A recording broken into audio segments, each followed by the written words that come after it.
Hello, DiscipleTown, and welcome to Story Time. Today we're going to read one of my favorite books called Dancing in the Wings, written by Debbie Allen and pictures by Kadir Nelson.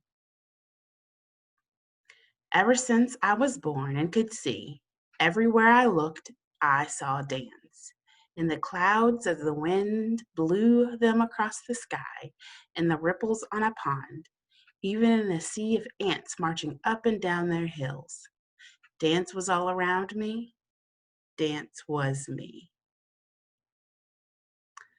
My mom calls me sassy because I like to put my hands on my hips and because I always have something to say.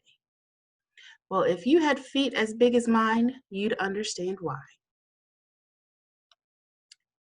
You should join the swimming team since you got those long toes and don't need any fins, my older brother Huey teased. I shot right back. At least I don't have that big forehead looking like a street lamp. Mama said, "Stop all that bad talk. You act so ugly sometimes. Huey, your big head is a sign of intelligence. And Sassy, your big feet will make your legs look longer and prettier in your ballet shoes." My legs were longer, all right. So long that when I went to point my toe at the bar, I tripped Miss Catherine, our teacher, who was coming down the line looking the other way. Splat! She landed under the piano, her legs up in the air. Ooh, it was so funny. Even she had to laugh.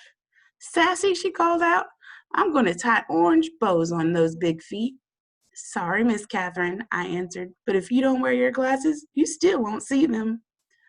One thing for sure, because of my long legs and big feet, I could jump higher and spin faster than everyone else.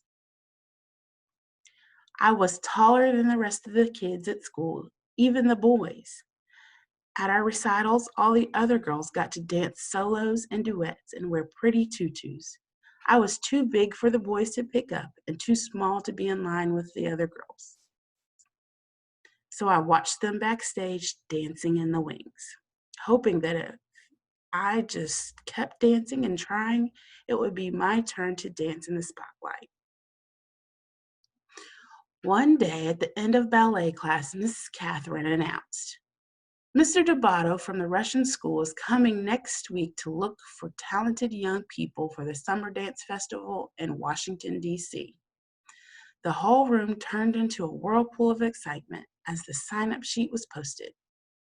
Everyone wanted to try, especially me.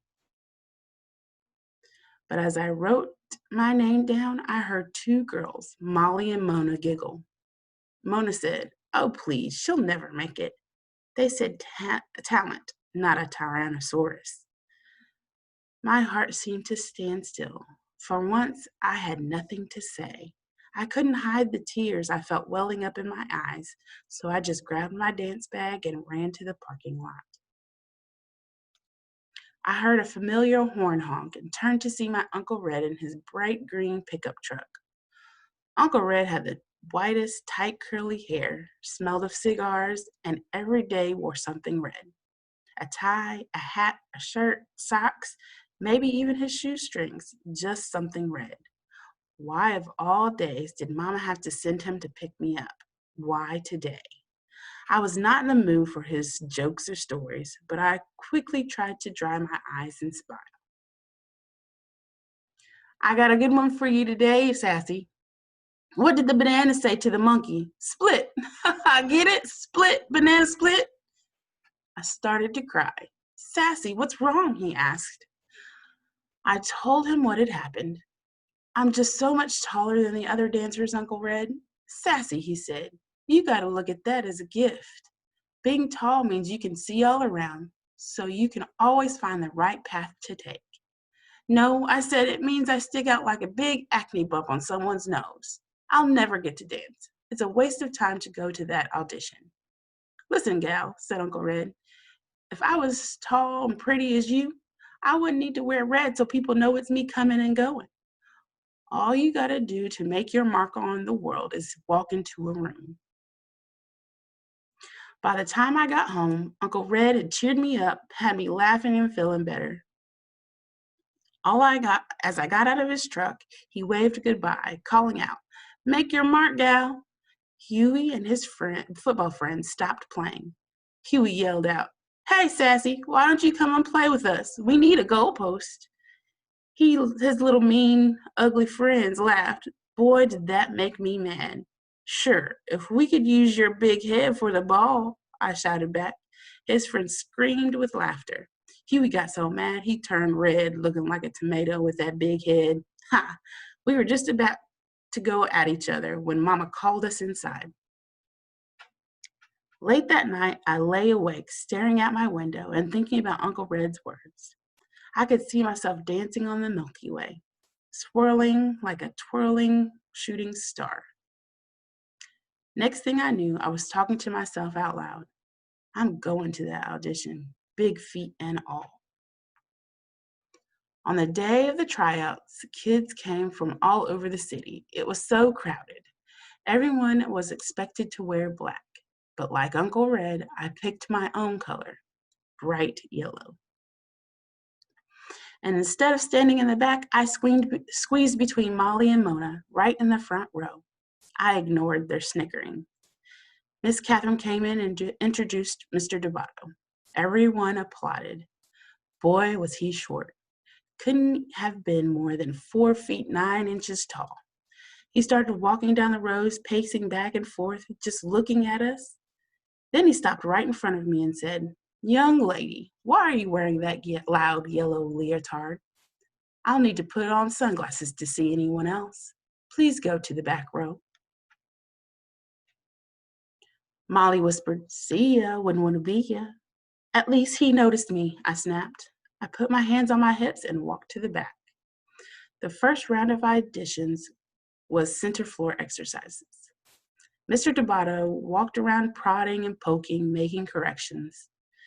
He stopped once and looked right at me, but didn't say a thing. I held my breath as he dismissed almost half the kids after the first round, but not me. Next was the adagio, the slow section. I stood as close to Mona as I could get and whispered, "Your little skinny short legs are gonna look like chicken wings next to mine." "I'd rather look like a chicken than a turkey like you with that long neck," she answered. "Talk to the hand," I told her. I took my leg up so high it got stuck. Luckily, I could balance on my other big foot, so I just held it until Mr. Debato remarked, "Young lady, the exercise is finished." "Oh," I jumped out of position. "Show off," Molly grunted. "Gobble, gobble," Mona imitated a turkey. Then came the leaps across the floor. I took off like Jackie Joyner Kersee in the long jump at the Olympics. With one leap, I sailed in the air past all the other girls. Molly and Mona watched, looking pea-green with envy. When I finished, Mr. Debato yelled, "Young lady, you must learn to dance to the music. Up on the count of 1, down on the count of 3. 3, not 5. You have the rhythm of a troglodyte. Again." I was crushed. As I passed Mona to get back in line, she said, "Next time, bring your big butt down by 3.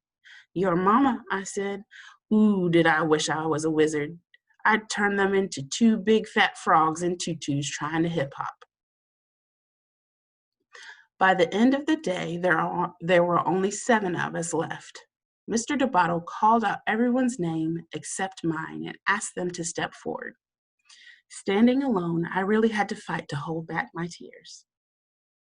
Then I heard him say, "Thank you all for coming today. Keep working, keep trying. You are dismissed." Mr. Debato said to me, "Sassy, you have a great deal of potential. You have beautiful long arms and legs, but you flail about with no control. You must learn to use your feet better and timing. We have a lot of work to do when you come to Washington this summer. But please leave that loud yellow leotard at home. All you need do to be noticed is walk into a room." Dismissed. He walked out. Jumping and shouting, I ran to the parking lot. I made it, Mama, I made it." Guess he was there to pick me up. Mama, Uncle Red, Huey, and half his football team piled in the back of the big green truck on their way to a game. Everyone was so proud of me, even Huey. "You go, Miss Bigfoot." "Thank you, Mr. Bighead," I said. We all laughed. 1 month later, Mama and I boarded the plane for Washington, D.C. She held my hand as my heart pounded when we landed. At the school, there were young dancers from Russia, Mexico, France, China, Cuba, Brazil, New York, Texas, and long-legged me from Inglewood, California. In class the first day, Mr. Debato introduced me to his 12-year-old protege, a boy named Dwight, who was 5 feet 10 inches tall. "Dwight, I think I found you a partner. Meet Sassy." Mama was right. Being tall wasn't so bad after all, and neither was having a big head. By the end of the summer, Huey had won the grand prize at Space Camp in Alabama, and I got to dance a duet with Dwight in the summer concert. When Dwight lifted me high in the air, I felt like I was dancing on the Milky Way, me and my big feet, making my mark on the world. The end. I hope you all enjoyed it. Have a good day. We'll see you next week.